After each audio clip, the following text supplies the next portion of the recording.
এটা হচ্ছে রাজশাহী এবং চাপাই হাইওয়ে, ভারতের সাথে স্থলভাবে যুক্ত এই একটি মাত্র রাস্তা। আপনি এই রাস্তায় যতবারে আসবেন ততবারই দেখবেন যে কোনো না কোনো এলাকাতে এই রাস্তার কাজ হচ্ছে। আসলে এই রাস্তার প্ল্যান গুলো তারা গাঁজা খেয়ে বানায় না প্ল্যান খেয়ে গাঁজা বানায়, আমি এখানে কনফিউজড। আপনারা দেখেন যে রাস্তাটা কিভাবে ভাঙ্গা হয়েছে এবং কাজ চলছে তো একবারে পিঁপড়ার গতি। রাস্তাটিতে 2 লেনের রাস্তা বানার অনেক জোর দাবি হয়েছে, অনেক মিছিল মিটিং হয়েছে, কিন্তু 2 লেনের রাস্তা হয়নি। এটা 1 লেনের রাস্তা।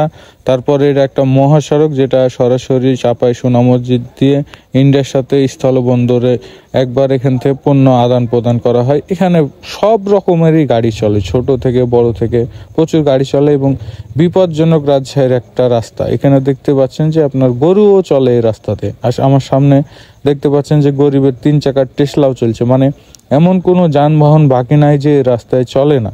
তো এই রাস্তাটা, আমার কথা হলো যে আপনারা কিভাবে এই রাস্তাটা বানান। একটা রাস্তা বানাতে হলে তো ন্যূনতম আপনাদের জ্ঞান থাকা দরকার, বা একটা রাস্তা তো সর্বনিম্ন 3-4 বছর টিকসই হবে।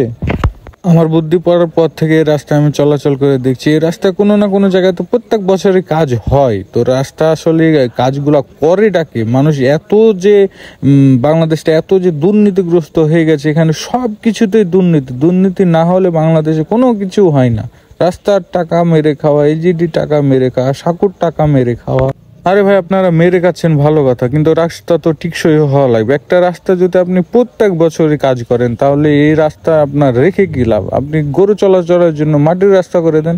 এই রাস্তা আপনি খুঁড়ে দেখেন যে পাকিস্তান পিরিয়ডে যে রাস্তাটা করা হয়েছিল, ওই এই রাস্তা খুললে আপনি পাকিস্তান পিরিয়ডে সে রাস্তা কিন্তু অক্ষত দেখতে পাবেন। এখন আপনার মনে প্রশ্ন জাগতেই পারে যে ভাই, সে আমলে জিনিস ভালো ছিল, এখন এই আমলে অনেক দুর্নীতি। ভাই, এই আমলে অনেক ভালো রাস্তার কংক্রিট আছে, ভালো সব কিছু জিনিসপাতি আছে, আপনি খুঁজলেই পাবেন। কিন্তু সে আমলের রাস্তা ভালো, এই আমলের রাস্তা খারাপ কিসের জন্য? আসলে মানুষের মনুষ্যত্ব বলতে আর পৃথিবীতে কিছু নাই। আর বিশেষ করে বাংলাদেশের মানুষের তো মনুষ্যত্বই নাই। বাংলাদেশ নিয়ে কিছু বলতে গেলে প্রথমে শুধু গালিগালাজ আসে, আর গালিগালাজ করলে আমার অডিয়েন্স তো ক্ষিপ্ত হয়ে যায়। এই জন্য গালিগালাজ করতে আমাকে অনেকে নারাজ করে, তাও গালি দিয়ে না দিয়ে আমি থাকতে পারি না।